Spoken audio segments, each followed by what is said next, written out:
Hello everyone. This is for my students of architecture. Others can kind of scroll down, or maybe you can hit a like. Yeah. Well, the students of architecture, almost like 2 decades back, I was in your shoes. So I know what it feels like to be a student out there. Yeah. The students who are presently in their thesis batch, let me tell you some quick tips on what to study when you are doing your case studies. Yeah. Students may please note it down. Well, so about the case studies can be of two types, as you know it, primary or secondary, right? The primary is the one where you actually physically visit the site and do it, and the secondary ones you do it online or wherever from other sources of library and stuff. Yeah. First, you need to identify the site. Point number one is selection of that particular site. Why will you select that site? Discuss with your professors. Come up with the site that is there. Come up with your own site. Discuss with many other faculties or maybe architects that you are in touch with. Come up with a site that is relevant to your particular project that you are doing. Yeah. So point number one is selection of that particular site. Point number two is a site level study. Yeah. So when you're doing a site level study, try doing it from a whole to part. So by now you are already familiar with the whole to part concept, right? So when you're doing a site level study, it will be in terms of the parameters as follows. Number one, the location. Number two, landform. Number three, orientation. Number four, climate. Number five, visibility. Yeah. And then comes the movement. The pattern of movement that will be there inside. Access and parking. Activities. The spaces. The usable spaces that are there. The forms of the building. Yeah. Any other architectural features which you specially see in that particular case. Either it's a building or a campus or both. Right? So once you had gone through all of these parameters, list down what? One, a description. With photos. Take a lot of photos. Write a description of with each. So point number one is description with a photo. Yeah. Next is analysis. Either it is a graphical one or with your sketches and all. Analyze what you have learned from those photos or from that particular site that you had visited. Yeah. Then comes the evaluation. Description, analysis, evaluation. Yeah. What is evaluation? Either it is positive or negative. Sort of a SWOT analysis. Strengths, weakness, opportunities and threats. So your description, learning from the description, evaluation of those points that you had learned. Right? Finally is a conclusion. A conclusive statement with a couple of points. What your excerpt from those points into it. Yeah. Those conclusive points will be your points for implementation. Yeah. Those are the points that you will be actually implementing in your design. You will pick up those points from your conclusion and implement in your design. Alright. Next comes the third point.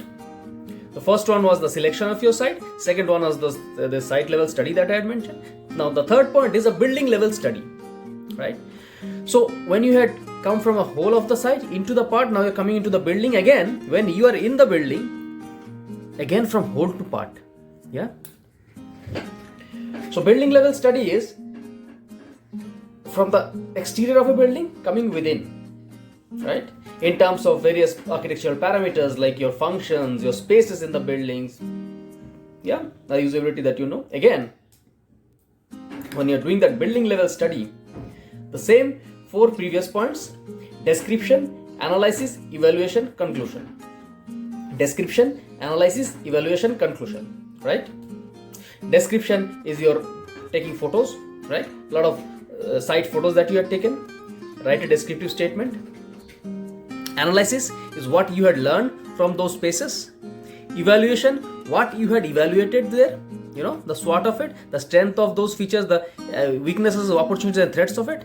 And finally, a conclusive statement, right?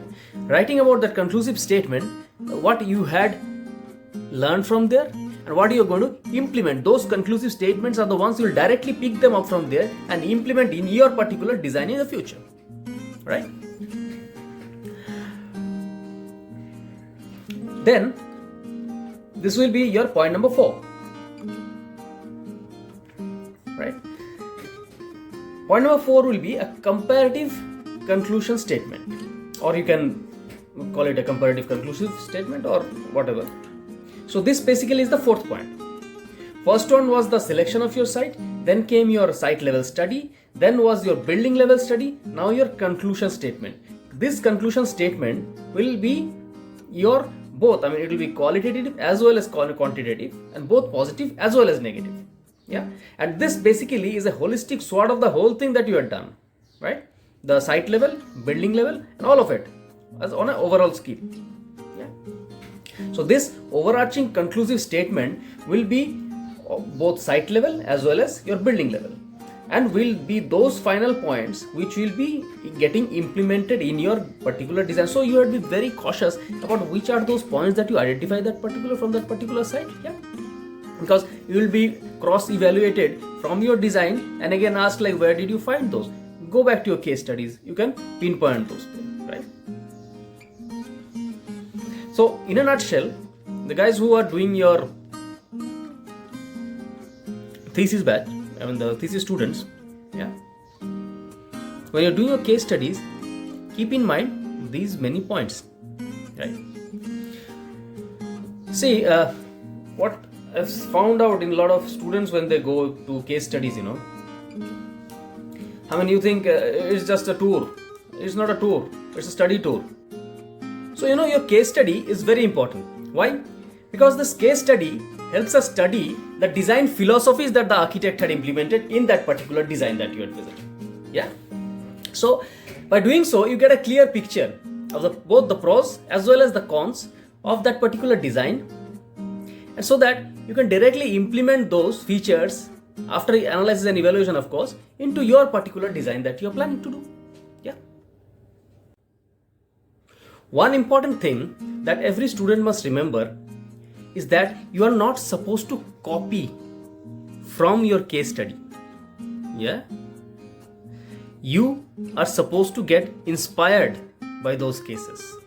There's a fine line of difference between copying and getting inspired from. Yeah?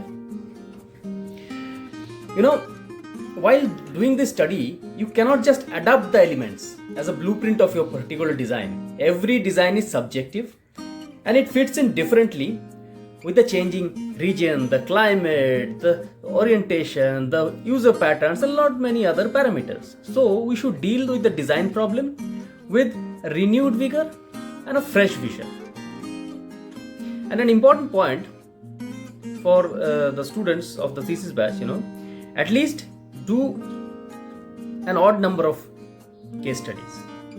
Not just 2 but 3. You know why?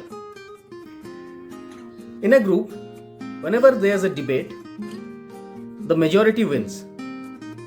The decision of the majority is the final decision. So, if there is a confusion, say in terms of designing or planning or something from those picked up conclusive statements that you have taken, what will be your final result? The final decision will be the one which is in majority. Of course, there might be cases from a case-to-case basis you need to analyze and finally talk to your professors and come up with your final conclusive statement. But remember to do more than 2 case studies. Yeah. Ideally, some of the case studies should be of a smaller scale, other of a bigger scale, but of the similar nature that your design problem is with. Yeah. The advantage in doing so is that while studying the smaller one, once we get to know the basic details that are essential for studying, while the insight of the bigger projects will help you frame the entire on a requirement on a bigger framework on a larger basis. Yeah. And also give you a broader perspective towards your design. So the students of architecture will probably can write it down. There are like 5 points which you will need to analyze your case study, right? Point number 1, environment and microclimate. So basically, the analyzing the surrounding environment and the microclimate of that place will help understand the reason of the orientation of that particular structure, the kind of roof chosen, and the material used in its construction. Point number 2 is user behavior and requirements. So basically, studying the functioning of a particular place, say a hospital, is very important, without which you will not be able to figure out the requirements and the area that should be allotted to each of the requirements. Talking to people, walking at that particular place, a hospital, will help you figure out the requirements that are there and provide the adequate and the area that is allotted, which is either it is sufficient or not sufficient or whatever is for, or to finalize the efficiency of that particular site. Yeah. Point number 3 is utility and space enhancement. So study of utilitarian facilities of a particular case is also important. Various measures taken to enhance a particular space should also be analyzed. Yeah. Point number 4, the form and function. Analyze the reason behind the form of that particular building. Find out that reason behind the reason and how it merges with the surrounding environment. Form and function go hand in hand. Either you call it form follows function or function follows form. Form and function always goes hand in hand. It can't be in isolation. The form of a building should be able to convey the function of a building. Point number 5, horizontal and vertical circulation. Horizontal circulation as well as the vertical circulation. Both are important. Horizontal circulation consists of elements such as the corridors and the lobbies. Vertical circulation includes elevators, lifts that is, staircases, ramps and stuff like that.